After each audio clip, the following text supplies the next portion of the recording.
দক্ষিণ চট্টগ্রামের অন্যতম প্রাচীন ও ঐতিহ্যবাহী দ্বীনি শিক্ষা প্রতিষ্ঠান আমজাদিয়া রফিকুল উলুম কামিল মাদ্রাসার প্রাক্তন ছাত্র পরিষদের নবগঠিত কার্যনির্বাহী কমিটির শপথ গ্রহণ ও দায়িত্ব হস্তান্তর অনুষ্ঠান সম্পন্ন হয়েছে। শনিবার 27 জুন সকাল 11টায় মাদ্রাসার হলরুমে আয়োজিত অনুষ্ঠানে মাদ্রাসার অধ্যক্ষ ও প্রাক্তন ছাত্র ডক্টর এনামুল হকের সভাপতিত্বে এই অনুষ্ঠান অনুষ্ঠিত হয়। অনুষ্ঠানের শুরুতে বিদায়ী সভাপতি মৌলানা কাজী ইয়াকুব স্বাগত বক্তব্য রাখেন। পরে নবনির্বাচিত সভাপতি আশরাফুল হাসান শুভেচ্ছা বক্তব্য প্রদান করেন। অনুষ্ঠানটি সঞ্চালনা করেন নবনির্বাচিত সাধারণ সম্পাদক মোহাম্মদ আসহাবউদ্দিন আসাদ। অনুষ্ঠানে প্রাক্তন ছাত্র পরিষদের উপদেষ্টা আকম ও সাদেক হোসেন, সদস্য হাফেজ মৌলানা বশির আহমেদ, মৌলানা ফয়জুল্লাহ নুরি, নির্বাচন কমিশনার মৌলানা আমির হোসেন, মৌলানা আব্দুল মোনাফ, মৌলানা আবুল হোসেন আনসারি, মৌলানা সাবের আহমেদ ফারুকি, মৌলানা আমিনুজ্জামান এবং মোহাম্মদ বেলাল উদ্দিন বক্তব্য রাখেন। বক্তারা প্রাক্তন ছাত্রদের মধ্যে পারস্পরিক সৌহার্দ্য, শিক্ষা প্রতিষ্ঠানের উন্নয়ন এবং সমাজ কল্যাণমূলক কার্যক্রমে ঐক্যবদ্ধভাবে কাজ করার উপর গুরুত্ব আরোপ করেন। অনুষ্ঠানে নবনির্বাচিত কার্যনির্বাহী পরিষদের সদস্যদের শপথ গ্রহণ করানো হয় এবং বিদায়ী কমিটির পক্ষ থেকে আনুষ্ঠানিকভাবে দায়িত্ব হস্তান্তর করা হয়। এ সময় উপস্থিত প্রাক্তন শিক্ষার্থীরা নতুন কমিটির প্রতি পূর্ণ সমর্থন ও সহযোগিতার আশ্বাস দেন। প্রাক্তন ছাত্র পরিষদ উপহার দিয়েছেন, এই জন্য মহারব্বুল আলামিনের দরবারে আমরা শুকরিয়া আদায় করছি, আলহামদুলিল্লাহ। এবং তাদের জন্য আমরা আন্তরিকভাবে ধন্যবাদ।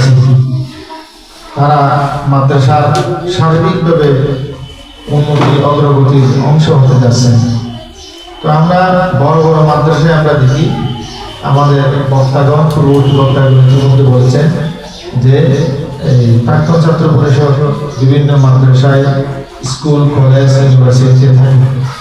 ওনারা একটা বিশাল সহযোগিতা করে থাকেন, যেটা মাদ্রাসার দ্বারা অথবা মাদ্রাসা কর্তৃপক্ষ যেটা পারে না, অনেক সময় তারা সেরকম একটি বড় বড় কাজ আঞ্জাম দিতে পারে।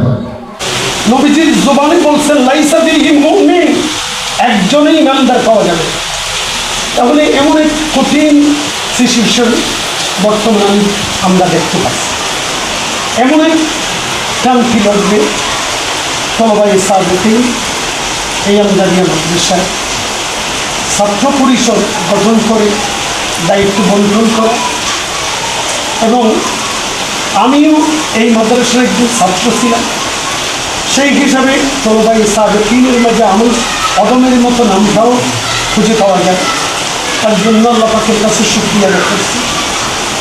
মোহতারাম সম্মানিত উপস্থিতি, আমার অন্তর থেকে বলছি এই কথাটা, আমার অন্তরে।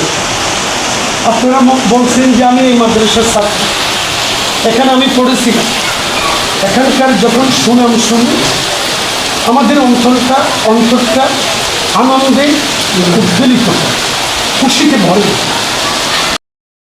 HM রুহুল কাদের, NBTV নিউজ ডেস্ক।